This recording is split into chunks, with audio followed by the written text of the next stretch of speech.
आज भी बद्रीनाथ जी में दर्शन करने जाओ तो चने की दाल चढ़ाई जाती है। काहे की दाल चढ़ती है? चने की। क्यों चढ़ाते हैं? शास्त्र कहता है आप बद्रीनाथ जी का दर्शन करो, 14 दाने चने की दाल के। कितने दाने? 14 दाने चने की दाल के हाथ में रखो, बद्रीनाथ मंदिर के पीछे बैठो, बैठकर अपने मन की कामना करो, 14 बार ओम नमः शिवाय बोलो और वो 14 दाने चने की दाल के घूमकर बद्रीनारायण के मंदिर में दे दीजिए। आपकी मनोकामना, आप बद्रीनाथ से आओगे तब तक पूरी हो जाती है महाराज। इतना प्रमाण है। पर दुनिया के लोग वहां पर श्रीमन नारायण नारायण नारायण ओम नमः भगवते वासुदेवाय सब जपते हैं, पर भगवान शिव का नाम नहीं लेते। 14 बार 14 दाने चने की दाल के रखकर अगर भगवान शिव का नाम ही स्मरण कर लिया जाए, ओम नमः शिवाय बोलकर चढ़ा दिया जाए बद्रीनाथ को, तो आपकी वैसे। इसलिए आज भी शास्त्र कहता है घर में अगर कोई व्यक्ति बीमार पड़ा है, घुटने दुख रहे हो, कमर दुख रही हो, पीठ दुख रही हो, कंधा दुख रहा हो, सिर दुखता रहता हो, आंखों में जलन रहती हो, कोई भी तकलीफ रहती हो, तो सीधी सीधी शिव पुराण कहती है सोमवार के दिन की अष्टमी। कौन से दिन की? सोमवार के दिन अगर अष्टमी पड़ जाए, अष्टमी तिथि, तो 14 दाने चने की दाल के लेकर सोमवार की अष्टमी के दिन उस व्यक्ति पे से 14 बार उतारकर शंकर जी का नाम लेकर शंकर जी के मंदिर में शिव जी पे चढ़ा दो। उस व्यक्ति को शारीरिक कष्ट बंद हो जाएगा। जिंदगी में कभी घुटना, कमर, पीठ दुखना बंद, चकाचक रहो, मस्त। क्योंकि शंकर केवल मृत्यु लोक का एक देव महादेव कैसे हैं जो जगत में जीव को रोगों से मुक्त कर देते हैं। रोग मुक्त, रोग से मुक्ति देने वाला वो केवल एक शिव है। शास्त्र कह रहा है भगवान शिव ओगड़ी दानी दयालु दातार मेरे शंकर ने लीला रची, बद्रिकाश्रम दे दिया। आज भी स्कंद पुराण कहती है कि भगवान शंकर ने अन्नपूर्णा के दरवाजे पर पहुंचकर जब काशी ने भिक्षा मांगी थी तो अन्नपूर्णा ने कहा था हे शंकर, उस गरीब से गरीब व्यक्ति का भी भंडार भर के रखूंगी, बस एक गलती नहीं होना चाहिए कि जहाँ भोजन बने उस स्थान पर बैठकर, उस स्थान पर खड़े होकर भोजन बनाते समय उस भंडार गृह में जूता नहीं होना चाहिए। तो तुम्हें भर दूंगी भंडार, इस प्लेटफॉर्म पर खड़े हो।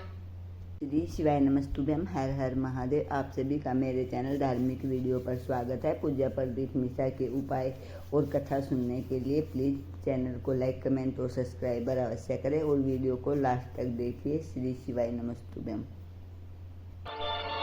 पहले तुम भगवान को भोग नहीं लगा रही, पर पति तो परमेश्वर है। पहले तुम भगवान को भोग नहीं लगा रही, पर पति तो परमेश्वर है। पति के लिए कहा परमेश्वर, मतलब भले भगवान की तुमने सेवा नहीं करी, भले अर्चना नहीं करी, भले पूजन नहीं करी, पर पति तो परमेश्वर है। तब नहीं तो वही समझ आए। घर में जो सास रहती है वो भी तो माँ है, जो पिता रहता है वो भी तो बद्रीनारायण है। फिर क्यों कर भी बनाना तो भी तुम्हारे घर में स्वाद नहीं रहेगा। और जिस मंदिर में, आश्रम में, भंडारे में जब तक भगवान का भोग नहीं लगता तब तक चखा नहीं जाता, चाहे नमक डला ना डला, मिर्ची डली ना डली, शक्कर डली ना डली, भंडारे के भोजन में जब मिला दिया आखिरी में फिर भगवान ने अगर पा लिया तब चखा गया कि अब भोजन में स्वाद है कि नहीं है। तो तभी अन्नकूट की जो सामग्री बनती है, सब्जी बनती है, राम भाजी बनती है, राम भाजा बनता है, मिक्स वेज सब्जी बनती है, भगवान के भंडारे की कद्दू की सब्जी बनती है, उसमें आप भले मिर्ची ना डली, नमक ना डला, फिर भी घर में एक पूरी खाते रहोगे। सांबर बांट रहा है कोई, पूरी बांट रहा है कोई, सब्जी बांट रहा है, उस व्यक्ति का नंबर भी लेकर रखो और पूछना कि 3 महीने में तूने जो रायपुर में किसी का मुंह झूठा कराया था, तेरे को 3 महीने में बाबा ने दुगना चौगना दिया। उससे पूछना उसने प्रदान किया कि नहीं। वो शिव है। लाल चंदन को घिसकर उस लाल चंदन का लेपन भगवान शंकर पर कर कर फिर पानी चढ़ाओ। अगर कोई संकट भारी है और निकट भारी, जैसे किसी नारी का गर्भ नहीं ठहर रहा, 15 साल हो गए, 20 साल हो गए, 25 साल, जैसे इसने लिखा एक माता ने कि 18 साल की बेटी हो गई थी पर संतान में पुत्र नहीं, तो उसने भाव से कथा सुनी। ऐसे आपके भीतर अगर 20 साल हो गए, 25 साल हो गए, 20 साल हो गए, संतान का सुखी नहीं है, लाल चंदन का लेपन बाबा भोलेनाथ पर करना प्रारंभ करो। पीठिका पर लाल चंदन का लेपन करना प्रारंभ करो। लाल चंदन से बाबा का श्रृंगार करना प्रारंभ करो। एक बेलपत्री पर लाल चंदन, दोनों पत्ती नीचे वाली, जो नीचे की जो 2 पत्ती होती है, इस पे लाल चंदन और बीच वाली पत्ती पर पीला चंदन लगाकर बाबा के शिवलिंग को समर्पित करिए। श्री शिवाय नमस्तुभ्यम। हर हर महादेव। पूज्य प्रदीप मिश्रा जी ने चंदन के बहुत ही अच्छे उपाय बताए हैं। पूज्य प्रदीप मिश्रा जी ने बताया है कि अगर किसी की झोली खाली है तो भगवान शिव को अगर चंदन का लेपन करके जल समर्पित करते हैं तो उनका हर मनोकामना पूरी होती है। अगर आप भी पूज्य प्रदीप मिश्रा जी की कथा सुनना चाहते हैं और उपाय देखना चाहते हैं तो प्लीज मेरे चैनल करता है, निश्चित है उसकी गोदी मेरा देव अधिदेव महादेव। भगवान शंकर से करेंगे बाबा भोलेनाथ जी बताओ, संसार में जन्म लेने वाले व्यक्ति के जीवन में उसके भाग्य में अगर सुख नहीं है, उसके भाग्य में खुशियां नहीं है, उसके भाग्य में कोई अच्छा है ही नहीं, तो वो जीव क्या करेगा? वो जीव क्या करेगा?